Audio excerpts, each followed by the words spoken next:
Hello friends फरायबाय माय protect चेनेलनि गेजेरजों नोंथांमोनखौ बयखौबो दायो बे भिडिअनि गेजेरजों मोनसे इम्पोर्टेन्ट आपडेट लानानै फैदों माय प्रटेक्ट चेनेलनि गेजेरजों नोंथांमोनहा बे चेनेलनि गेजेरजों गोबांथार माखासे इनफरमेशन भिडिअ एबा स्केमनि सोमोन्दै आरो माखासे गोनांथार खौरांफोरखौ नोंथांमोना बे चेनेलनि गेजेरजों मोनबाय थागोन थिग दायो बे समाव नोंथांमोनहा एमप्लयमेन्ट एक्सचेन्ज कार्डनि मोनसे बयबो जानांगौ मोनसे मेसेज मोनदों बेनो जाबाय रि-रेजिस्ट्रेशन खालामनांगौनि गोनांथि हिसाबै दायो बेवहाय नोंथांमोना नुनो मोनदों लास्ट डेट हिसाबै 15 आगस्ट बेनि सिगां नोंथांमोना रि-रेजिस्ट्रेशन खालामनांगौ नङाब्ला एमप्लयमेन्ट एक्सचेन्ज बे कार्डआ जेरावबो सोलिनाय नंला एबा नोंथांमोनहा साख्रि मोननो हानाय नंला एबा बेखौ एप्लाइ खालामनो हानाय नङा जेरावहाय इडिआरइ एबा आसाम पुलिसानो जा गासैबो आसामनि एबा स्टेटनि जेसेबांनाखि जब एबा साख्रि सरकारि साख्रियानो जाया मानो बेवहाय जोङो एमप्लयमेन्ट एक्सचेन्जखौ बाहायनांगौ जायो नाथाय बे एक्सचेन्जखौ जोङो बाहायनो हानाय नंला जेब्ला नोंथाङा बेखौ रि-रेजिस्ट्रेशन खालामा बेनि थाखायनो नोंथांमोना बे एसएमएसखौ मोनदों जानांगौ आरो गोबाङानो गोबांथार कनफ्यूज खालामदों जे खालामनायानो बावाखैमोन जोङो माबोरैहाय खालामफिननांगौ एबा जोङो बेखौ खालामाबा जामारथारनाय नङा नामा सोलिनाय नङा नामा बेफोरबायदि दायो बेवहाय मोनसे भेलिड हिसाबै जों खालामबासो मोननो हाफिनगोन एबा बियो इनभेलिड जासिगोन एबा बियो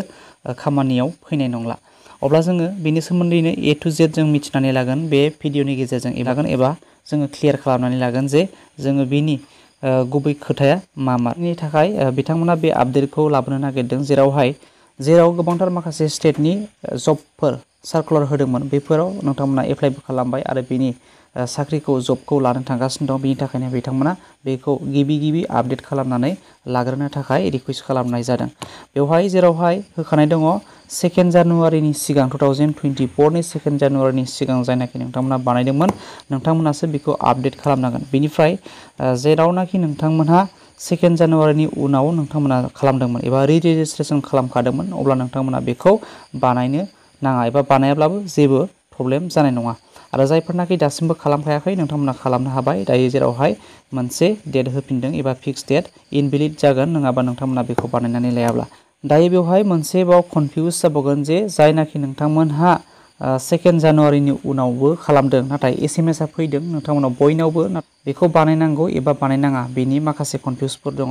जोङो बेखौ जायनाखि 2 जानुवारिनि उनाव बानायदों एबा रि-रेजिस्ट्रेशन खालामखांबाय एबा रि-रेजिस्ट्रेशनानो जाया मानो जिखुनु जा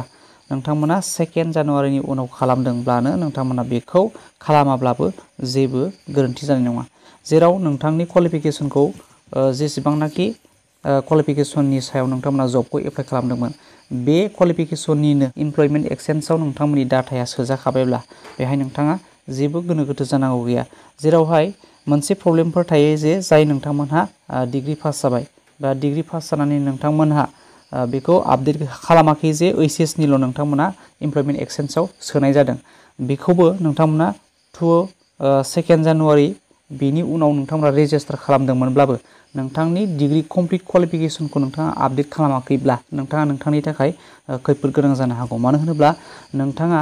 जे हमनानै ला डिग्री पासआ नोंथाङा ओइचएस पासनि माखासे भेकेन्सिसखौ नागिरनानै एबा बिनि क्राइटेरियाखौ लानानै नोंथांमोना माबा मोनसे एप्लाइ खालामबाय बा 4th ग्रेडआव नोंथांमोना एप्लाइ खालामबाय दा नोंथांमोना 4th ग्रेडआव जबखौ मोनोब्लाबो नोंथाङा जुदि डिग्री पास बे हिसाबै नोंथाङा बबेबा मोनसे समाव आपडेट खालामनांगौब्ला नोंथाङा बेवहाय हमजागोन एबा नोंथाङा बेवहाय गोरोन्थि गोनां खामानि मावनाय नोंथाङा हमजानाय जागोन बेनिखायनो नोंथांमोना बि केयारफुल नोंथांमोना मोजाङै थाल लानांगोन आरो बेखौ नोंथांमोना रि-रेजिस्ट्रेशन खालामनानै गोदानै नोंथांमोना नोंथांनि क्वालिफिकेशन डाटाखौ सोनानै लाफिननाया नोंथांनि थाखाय गाहाम जागोन दायो जोङो बेखौ रि-रेजिस्ट्रेशन खालामनो थाखाय जोङो मोनसे वेबसाइटआव जों फैगोन सेवासिटु जायखिजाया मोनसे ब्राउजार लानानै नोंथाङा बिदि टाइप खालामनानै सार्च खालाम बेनिफ्राय नोंथाङा बेहाय नुनो मोनगोन सेवासिटु बेहाय नोंथाङा क्लिक खालामनानै होबावब्लानो बिनि इन्टारफेसआ गेवगोन दायो जोङो इन्टारफेसखौ बेबायदि मोननो हानाय जाबाय नोंथाङा जुदि बेवहाय गोदानब्ला जुदि नोंथाङा रेजिस्टार खालामनानै लायाखैब्ला नोंथाङा बेवहाय रेजिस्टार खालामनानै लानांगोन एबा नोंथाङा एकाउन्ट खुलिनानै लानांगोन बेनिफ्राय नोंथाङा बेनि सिङाव हाबनानै जेसेबांनाखि आसामनि माखासे नोंथाङा सार्टिफिकेटफोर जेरैहाय डेट अफ बार्थनिफ्राय लानानै कास्ट सार्टिफिकेट बेनिफ्राय नोंथांनि इनकाम सार्टिफिकेट बा नोंथांनि एमप्लयमेन्ट एक्सचेन्ज कार्ड गासैबो रोखोमनि नोंथाङा बेहायनो एबा बे पर्टेलनि सिङावनो हाबनानै नोंथाङा एप्लाइ खालामनो हानाय जागोन। दायो जों बेखौ एप्लाइ खालामनो थाखाय गोजौआव मोनसे अपसन नुनो मोनदों लगइन बा रेजिस्टार। बे अपसनाव नोंथाङा क्लिक खालामनानै होब्लानो जागोन। बेवहाय खनसे क्लिक खालामगोन। बेनिफ्राय जोङो इन्टारफेसखौ बेबायदि मोननो हानाय जायो। दायो जोङो गाहायाव बेवहाय नुनो मोनदों